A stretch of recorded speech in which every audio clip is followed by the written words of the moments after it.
ইসলাম ধর্মের রোগ নিরাময়ের জন্য চিকিৎসার প্রতি গুরুত্ব আরোপ করা হয়েছে এবং বিভিন্ন প্রাকৃতিক উপাদানের উপকারিতা কথা উল্লেখ করা হয়েছে।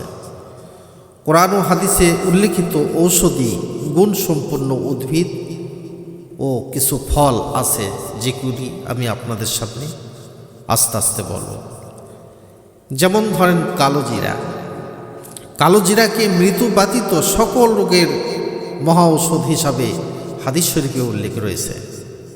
রাসূল পাক সাল্লাল্লাহু আলাইহি সাল্লাম বলেছেন, আন আবি হুরায়রা রাদিয়াল্লাহু তাআলা আন্নাহু সামিআ রাসূলুল্লাহ সাল্লাল্লাহু আলাইহি ওয়াসাল্লাম ইয়াকুল ফিল হাব্বাতি সাওয়া দাই শিফাউন মিন কুল্লি দাই ইল্লা সাহ। হযরত আবু হুরায়রা রাদিয়াল্লাহু তাআলা থেকে বর্ণিত, তিনি বলেন, রাসূল সাল্লাল্লাহু আলাইহি ওয়াসাল্লামকে বলতে শুনেছেন, কালোজিরা মৃত্যু ছাড়া সব ধরনের রোগের নিরাময় মহা ঔষধ। হাদিসটি বুখারী শরীফে লেখা আছে। আজোয়া খেজুর। প্রতিদিন সকালে 7টি আজোয়া খেজুর খাওয়া বিষ ও জাদু থেকে সুরক্ষার একটি উপায় হিসাবে হাদিসে বর্ণিত আছে।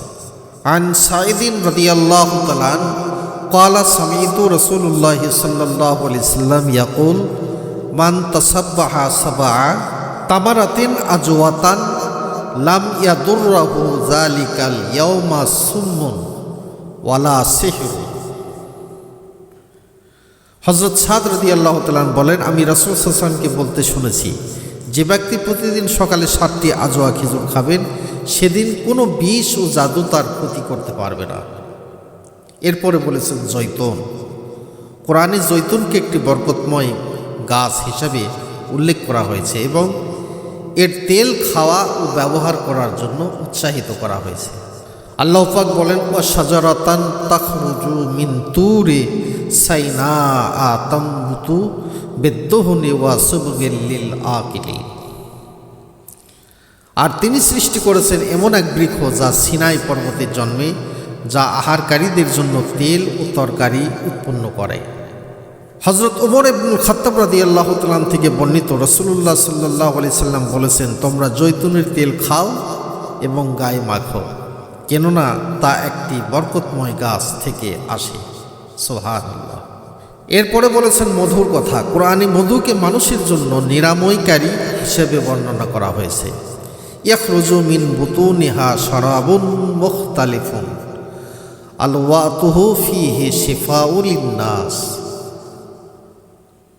মৌমাছির পেট থেকে বিভিন্ন রঙের পানীয় নির্গত হয়, যাতে মানুষের জন্য রয়েছে রোগের প্রতিকার। এরপর বলছেন 3বার ডুমুর ফল। 3বার ডুমুর ফল। আল্লাহ তাআলা কোরআনে 3 ফলের শপথ করেছেন।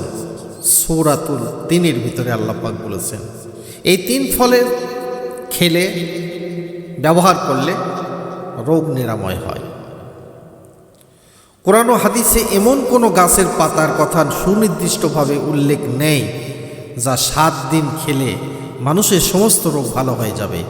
যদিও কিছু নির্দিষ্ট গাছ ও ফলের ঔষধি গুণের কথা কোরআনের এবং হাদিস শরীফে বর্ণনা করা হয়েছে, তবে 7 দিনের সর্বরোগ মুক্তির ধারণা সম্পূর্ণই ভুল।